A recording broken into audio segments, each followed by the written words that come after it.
Hi and welcome to the next video in the series of Spring and Kotlin for our students, of course, at the Erasmushogeschool Brussels. So the next part, we have been creating models, controllers, REST APIs, doing some hacky stuff with singleton classes to get some persistence, but we should be actually be using a database. So in this case, we're going to be starting from a user model and see how we persist that with the JPA, the Java Persistence API. We're going to be teaching some more structural concepts on how to structure your project in general. So let's start with that. So we have our project here. The first thing, of course, we're going to do is do some organizing. We have models, we have our controllers, and let's start with that for now. So our model, we are going to be creating a user model. That user model is a model like we have made before. So user, which is a data class. Data class is something in Kotlin that signifies that we already are persisting that data somehow. So at least needs one primary constructor parameter that is going to be identified as the primary key, as it were. Now, primary key, SQL terms, we don't need that here. Let's see how far we can go. So let's add an ID, a username, an email, and a picture. Voila, we have these properties. Now I am defaulting the ID to -1 because in a couple of minutes we are going to be generating this automatically. So we are setting this to -1 because it will be overwritten soon by our JPA. Don't worry about that for now. That also means that we don't have to pass along an ID because the system is going to take care of that for us. The next part that we're going to do is create our controller. So in this case, a user controller. Now we've done this a couple of times. A user controller, of course, is going to be annotated as REST controller. So it takes in and uses the HTTP request. We're going to do it clean and make sure that all our requests move over the path of users. And we're going to create our index page. Our index route. So fun index. And of course, if I can start doing this without typing any mistakes, then this video would be less long. We are going to be listing them and we are going to be saving them. So remember, if you've come from the previous videos, then you noticed that last time we used a class to persist something, the office, which is a singleton. Now we are going to actually access the H2 database. So our get mapping is in order, our post mapping is in order, and we will start by filling these in a second. Now, the next step would be, how are we persisting our data? What do we need to add for our annotations to make sure that we can save it in our database? And also, what kind of extra classes or functionality do we need to save it in our database? Now, the first thing we're going to do is make our model savable. And how are we going to do that? We are going to use some annotations from the persistence API, one of them being @entity. So @entity determines that this model is can be persisted in the database. It's behind the scenes, it's using Hibernate, which is an object relational mapping. So that means that every column that I want in my database is going to be a property here. We can do lots and lots with annotations, but we're going to do the very basics, and I'm going to explain to you why and how we are using this. Now you see, and we do not like to see this, when we add @entity, the first thing we see is an error on our user class. And now it's going to say we need a primary key. Now we could do the auto completion, or we can determine one ID that we already have to be the primary key. Now we add the annotation ID, and that means that this ID is now the primary key. Also, it will automatically be set so in our SQL database.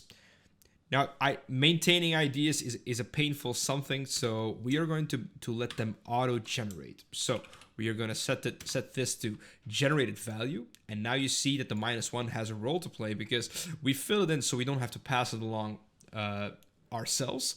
But the moment it's going to be saving in the database, then we actually the JPA will automatically override it with the new ID, so we don't have any duplicates. Now, for the basics, this is all we need. We can go further. We can do add column.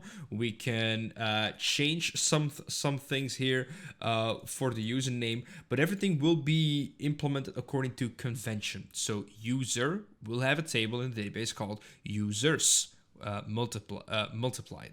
Username, as long as we don't capitalize this one, then this would be user underscore name automatically by the system. Now, you can go deeper into that, and I will refer to the other solutions for the exercises in the class to get a look and feel on how that works. The next thing that we're going to do is, of course, implement these two new features. Now, the easiest one is actually the get all users, but we don't have anything in there yet. So we're going to start with the save user functionality. We're going to make it possible that our endpoint, our post mapping, when we send data to this endpoint, then it's going to be saved in our in-memory database. More on that later. Now, it is custom to not write code here in this HTTP focused controller to write code to write data to the database. You normally have like a layer in between, and which is called a service. So we're going to create a service. First, a package services, and we are going to create a service that is going to act and contain most of our logic for this exercise. So user service is going to do everything that we need to. We're going to be calling it from the controller, and the user service is going to be using the database, which we'll see in a second. So just a regular class. Now, if it's a service, we want to tell Spring Boot that it is a service so that it can do its magic behind the scene. More on the notation you can find in the documentation itself.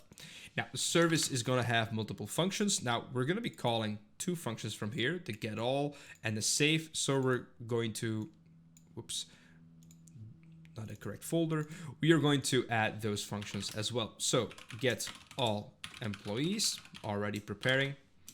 We'll fill the return types in later. And now the most important one for us is the save user. All right, save user. Let's start with the first chain, basically. Calling this function with some data from the controller. Let's go back to our controller. Now, to use our service, we have to make an instance of it, of course, because it's a class. We need an object. Now, juggling objects in a Spring Boot application is not really the way to go, and they use a certain principle in development that is very common. They use that throughout the whole Spring Boot framework, which is service, user service. We're going to declare this. And now we need the magic keyword at autowired. Now, autowired is going to make sure that the moment that we need a service, for example, in here, it will automatically create a correct instance, or at least fetch the one instance that we constantly are going to be using. This is called dependency injection, and whenever we depend on a certain variable, an object, or anything else, it will inject it and we can use it. So in our case, we're just going to return the result of service dot save user. Now, of course, this doesn't return anything back. We have learned in our post mapping that we can allow for an object to be passed along in our body, which we of course need, because otherwise we cannot have data. It's not employee. I'm still with my mind in the previous exercise. Let's say user. Make sure you import the correct user here. It's a very easy mistake to make. So it's from our models. And we're going to pass that user along.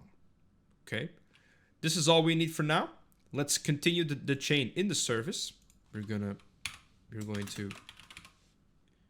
import this. And we are going to return a user. The user actually saved in the database.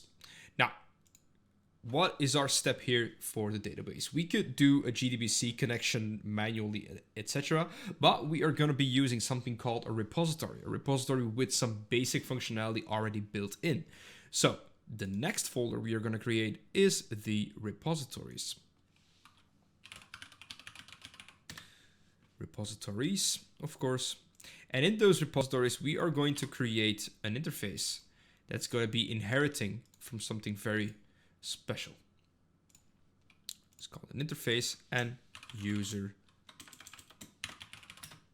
repository. Now that we have that interface, we of course annotate it as well so that Spring Boot knows what to do with it. This is an empty interface, doesn't do anything, but when we implement JPA repository, then you get a whole slew of basic functionality like find all, find by ID, save, delete, etc., etc. Now, to implement it, we need two parameters. If you look at the documentation, then you should know that the first thing we need is the actual class that we are going to be managing in this repository, which is user. And the second variable is the type of the ID, the primary key, as it were. For ours, that means it's long, and that should do it. Now, this has everything we need. To go back to our service, if we want to save this parameter, we want to use the service. So we're going to do the same trick as with the controller. We're also going to do some dependency injection. So late init var user repo. Voila. And we're going to auto wire it. And now we can use it. User repository. And now you would think this is an empty interface. I don't have any methods. What kind of implementation do I have? If you see, there is some basic functionality already available. Find by ID, flush, delete in batch, etc. What we need is the save functionality. And what are we going to save? The user. So this will now probably say that it's okay. And that's basically it. We have our 3 steps to saving it. We have our post mapping that's actually going to call the service, and eventually down the chain we will return the user to as a response. So going through the service, we can do some magic here or logic or anything else, but the main point is going to the repository and using save. There is nothing in the repository. The function is already implemented in the JPA repository. This will return the user itself. We return that to the controller, and the controller returns that as a response. Now, before we can actually test this, we need to make sure that our basic settings for our H2 database are in order. We can find these in the resources folder here in application.properties. Now, there are some properties here. I will copy paste them in, and then we'll go over the main ones. So let's say here the driver class name is the one that we added in our pom.xml by adding the H2 driver. If it's not here, it mostly takes it from the class path, so that shouldn't be important. There are multiple ways of having our database loaded in.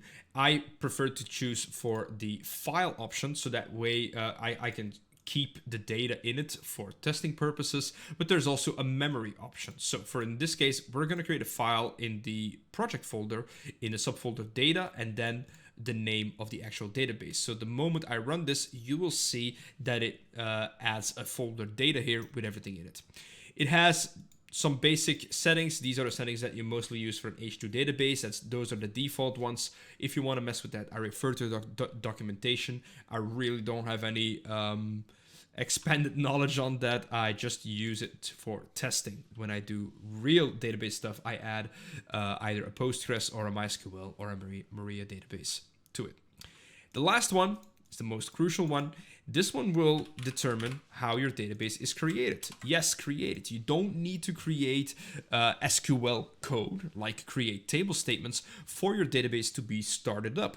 This will do this for you. Namely, it will scan the models that you have based on the at entity. It will look at all of the values you have in there, the properties, and it will make them columns. And of course, it will make a primary key here. You know, let's see if our application runs. All right, our server is up and running and our application is working. Now to test this, of course, we can take a postman. We do a post request to the user's endpoint, and we provide all the data that is needed for our model. We can send, and we will see that it's created with ID 1. This is now stored in our memory database. Okay. If I were to send again, we see no difference. But if I leave away the ID and send again, you see that I have ID 4. I've already did some testing. And as you can see, each time I add a new one, I get back the object that is saved into the database. Now, this brings in some problems. Generally, you do not want to expose everything, every parameter of your object to the end user, being the one using your API. So in this case, if he or she would pass along the ID, this would not work because we really want the ID to be auto-generated, and we don't want them to know that the ID is the primary key, just for security's sake. So we're going to fix that by creating a new model that is just used to enter the endpoint, and we're going to create our own object of user to save to the database. Back in our project, we can go to the models folder and create a new model. It will become clear why we are doing this in a second. So create user request is a data class. Now, this is not an entity that we want to save. This is an object that we want to allow in our REST controller. Now, why will we use this, or when will we use this is the more important question, is create user request. So that means whenever we create a user, what do we need to create a new user? We need these three. We don't need the ID because we're going to take care of that. And this should do it. So now we have a create user request with 3 properties, and we're going to change our user controller to that specific property. So create user request. Of course, our service is going to be in need of updating. So if we go to our service, we don't have a user here. We get a create user request object. And before we save it, we need to actually create our user. And then in this case, our ID is being generated as it should. So in this case, file new user equals user, which is the constructor, of course. And we are going to, what is it again? Username. We are going to fill in every property that we have. So username, email is u.email. So we are just taking everything over from the create user request and creating our new user. This place can also be used in the service to do some control. So for example, is there already a username? Are you allowed with this email to actually make a user? You can gate off everyone who is not in your company, for example. That is all located in here. The service is to provide logic to your application. So in this case, I have created a new user with our new model, our data transfer object. Basically, we're going to refactor that in a second. And this should work as well. I'm going to reboot. And if we save in our postman, then normally now, if I try to add an ID, it will say bad request by default because there is no ID in my new model. So ID, send. Okay, it still allows it probably because it becomes a or it's ignored because now each time I actually keep saying ID 1, it just doesn't do anything with it. So we can now leave that away. Our service will not crash by having that, and we can continue with the rest. Of course, it is fun getting all the users into the H2 database, but we want to see if it actually works. So the next route that we are going to be implementing is the get mapping. So the get mapping, not a lot to it, basically. We're going to do return service. We're going to call the service again, because in the service, there is a function, get all employees, that we are going to fill in a second. Doesn't do anything. If we go to the service, what are we going to do here? We are going to use that same repository. So return, use a repository, and there is a function in there called find all. Good for me. Nothing else needed. But of course, what are we going to get back? A mutable list of users. Save. We update our controller to have the correct return type.